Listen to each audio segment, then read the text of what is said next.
Good evening to my YouTube family.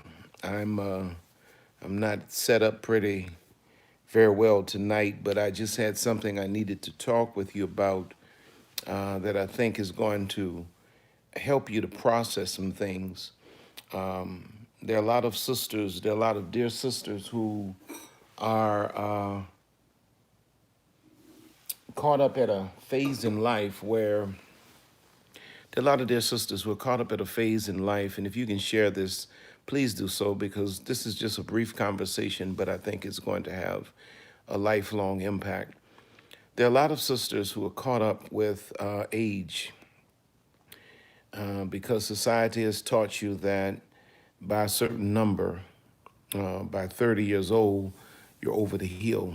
And that's so unfortunate because 30 is really like the prime of your youth. It's when you are really at your very best, physically, emotionally, and otherwise.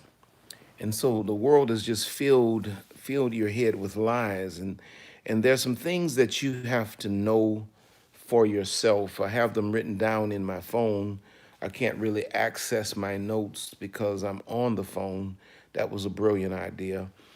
But I think it's Jeremiah 139, Proverbs 139, where he talks about how, marvelous are the works of God, and that my soul knoweth right well. He's talking about how God has created him, how God has created him excellently. But the beautiful thing was that he ends it with, and that my soul knoweth right well. There are some things that, as a woman, as a seasoned woman, not an old woman, but as a seasoned woman, you have to know some things for yourself. You cannot fish in a pond of piranhas for answers. You cannot be a woman that's fishing in a pond of piranhas for answers. There's some things that you have to know for yourself. Some things you have to become personally conscious of, and you have to stand on, and you have to accept, and you have to own it. So you have to own it before you can sell it. When you own it, you can sell it. In other words, when you really own who you are, you convince the world of who you are, and then the world responds to you based on the signal that you put out into the world relative to what you truly believe about yourself. And one of the things that you got to know for yourself is you have to know your own beauty. You have to know your own beauty. And I know that sounds, what's the word I'm looking for? Um, that sounds trivial.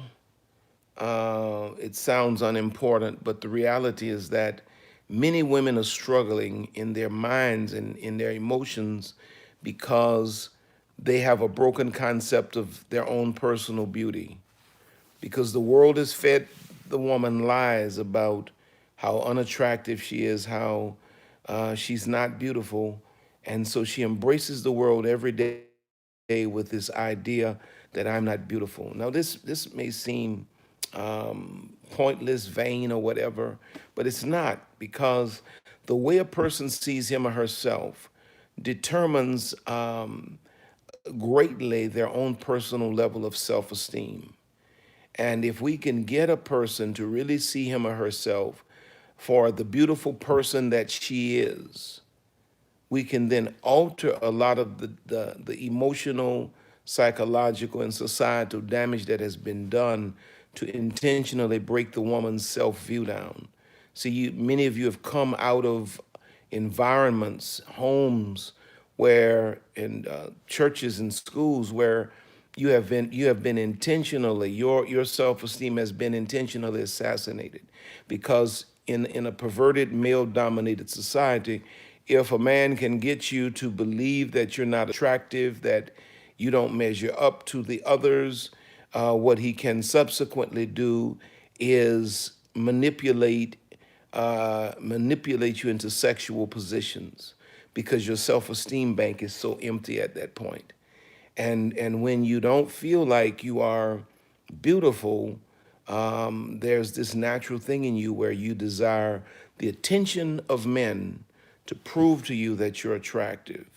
And these men take your occasion of weakness to simply abuse you and to manage you and to put you into a vice grip of deception and abuse.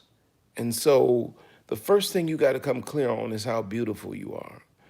Now, there is no fixed metric for what is beautiful. Of course, in the fashion industry, I guess they have their metrics for what they think is beautiful, but those are false metrics because no one in the fashion industry ever made a person.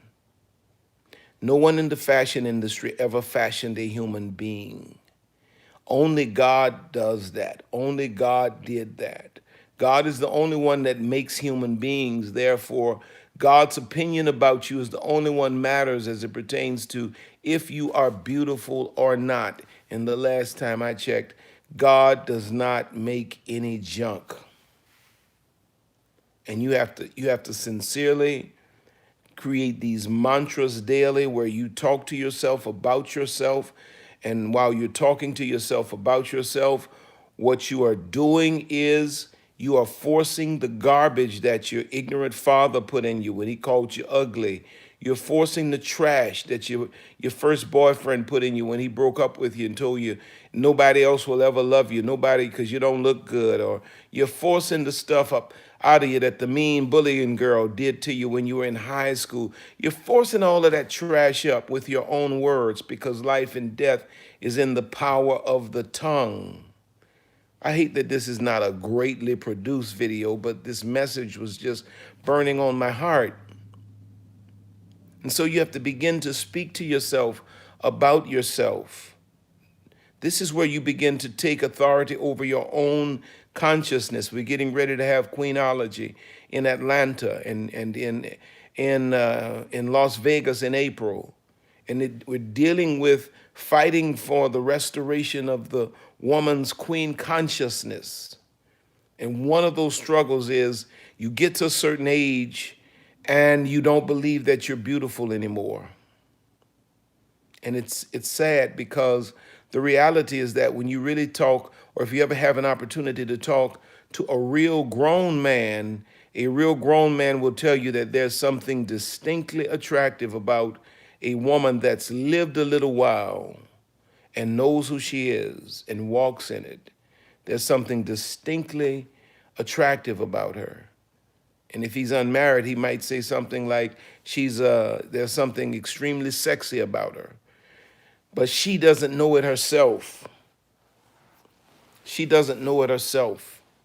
And so I believe that God has raised up a crazy person like me to pull aside and to tell you, you're all that, but you got to know it. You're all that, but you got to know it. The second thing you got to know is your purpose. You got to know, and I'm going to try to remember the third thing because I don't have my notes in front of me. You got to know, you got to have your own sense of beauty. You got to know how beautiful you are. And you have to celebrate your own brand of beauty. You have to celebrate that. And then you have to know your purpose. And when I say your purpose, I'm not necessarily talking about your ambitions. I'm talking about God's design for you, God's will for your life. You have to know your purpose. Because the Bible says we can make all of the plans in the world that we want, but only the purposes of God, only those purposes are going to really prevail. And so the reason you need to know your purpose is because as a woman, what I've learned is when you don't know your purpose, what you have the tendency to do is to run directly to relationships or a relationship with a man to subsidize for the emptiness that not walking in purpose leaves. And a man or a relationship is a poor substitute for purpose. God would love for you to have a thriving relationship, but your relationship cannot thrive if you have embraced that relationship under the guise that this relationship is going to do for me what my purpose should have. But since I don't have my purpose and I'm not walking in it, I'll use this relationship. And what happens is the pressure breaks the relationship down because the relationship cannot fulfill you on the level that knowing your individual purpose is designed to fulfill you. This is why I say people don't listen to everything I say. The first thing you need to do is work on your individuality. Find your purpose. Find out who you are. Maximize that. And then the next step is you ask God to give you the right man to go along with your purpose.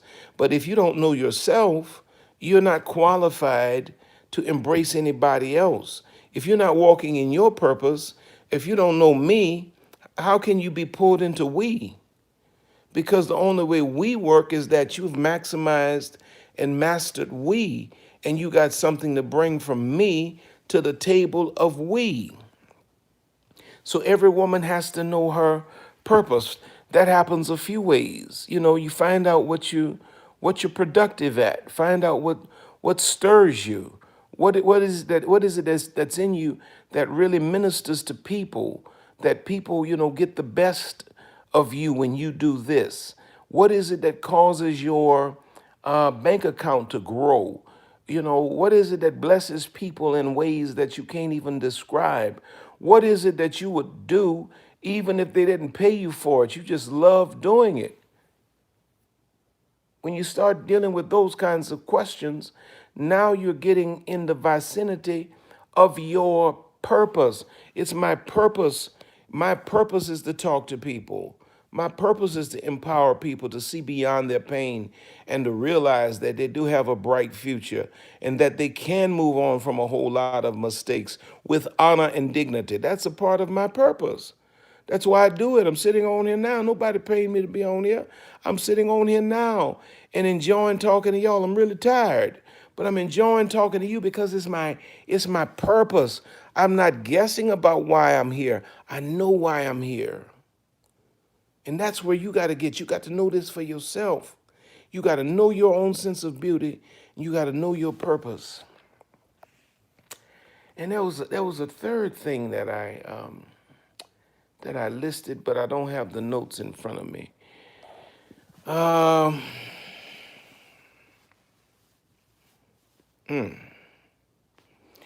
well, since I don't have my notes in front of me, I'll say this: you got to know your circle.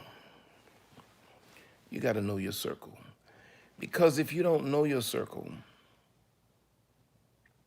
you won't get the best out of your circle. You got to know if your circle is outdated, antiquated.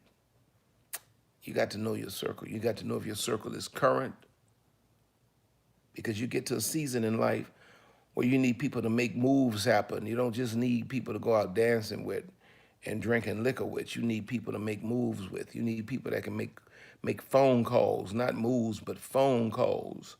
You need people to make phone calls, not dance floor moves, but phone calls, and make things shift and happen for you.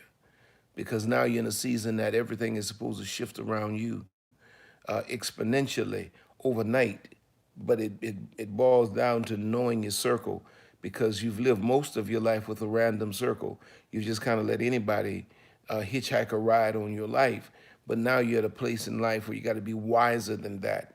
And you got to know your circle. When you get beyond 30, you got to know your own sense of beauty, because the world's going to try to show you where you're not beautiful anymore.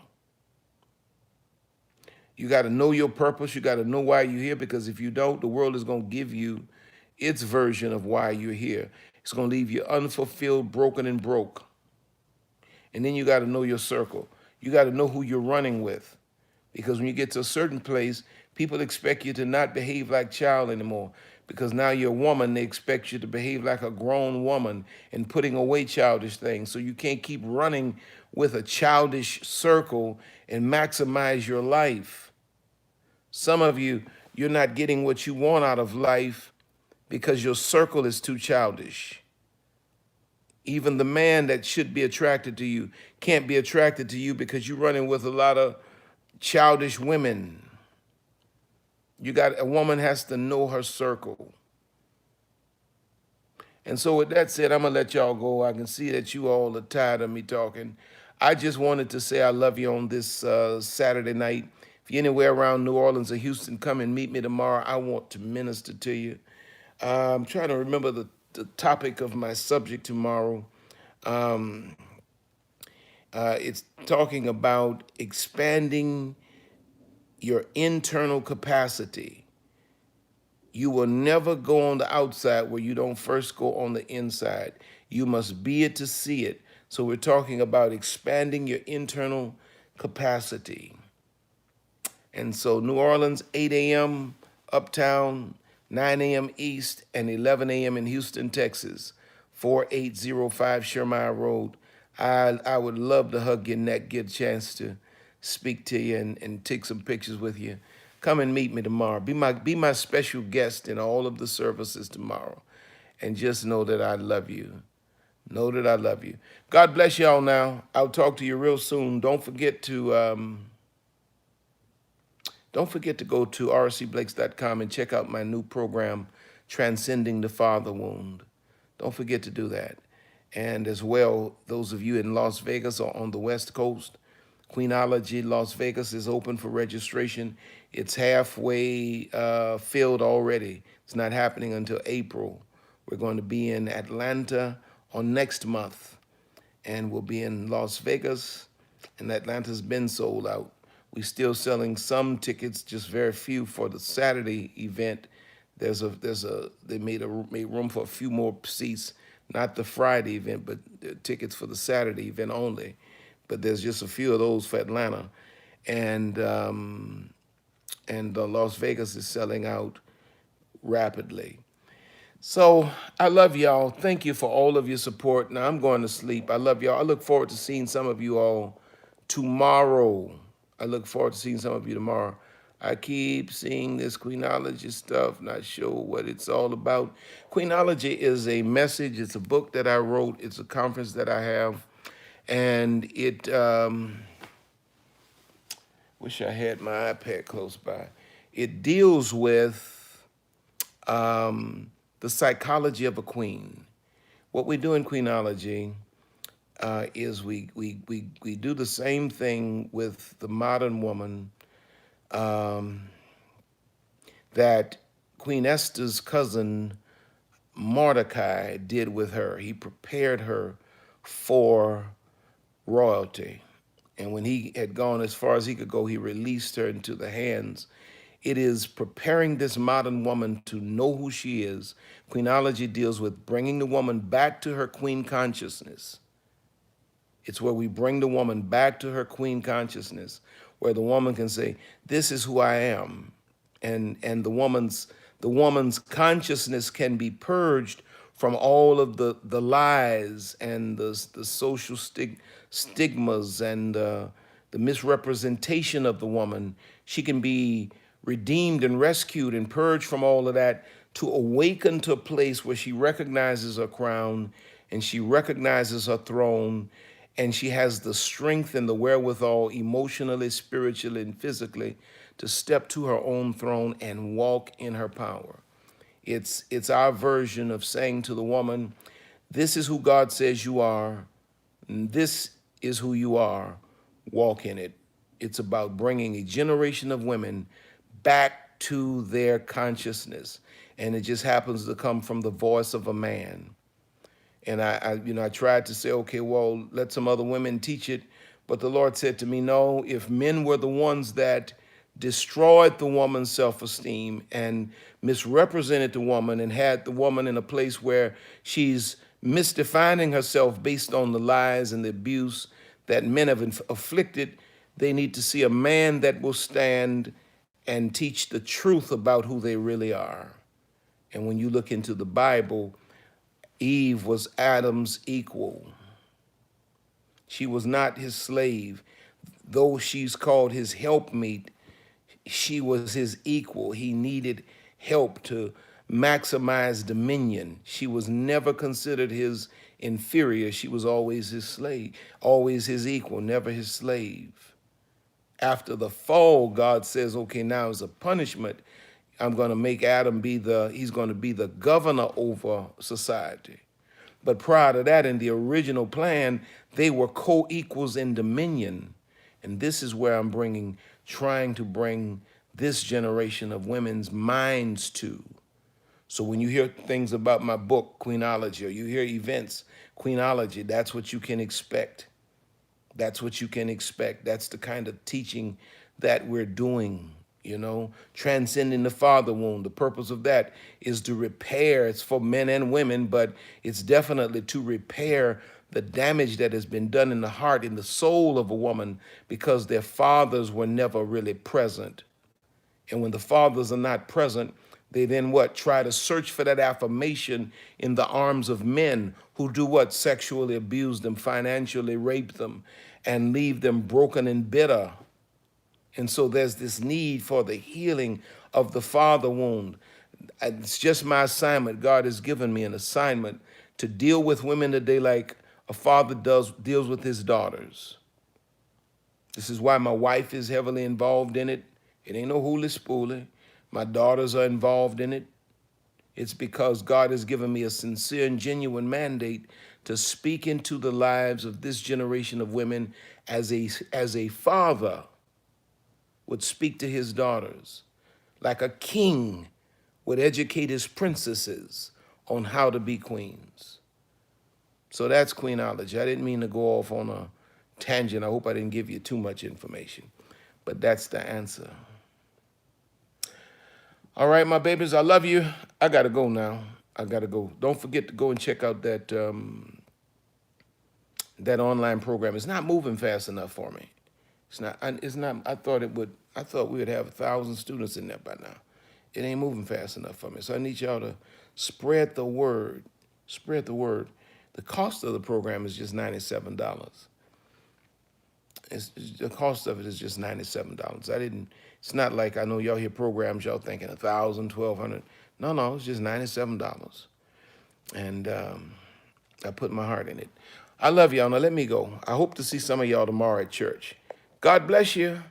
Much love, rcblakes.com. That's where you go to get it. Thank you.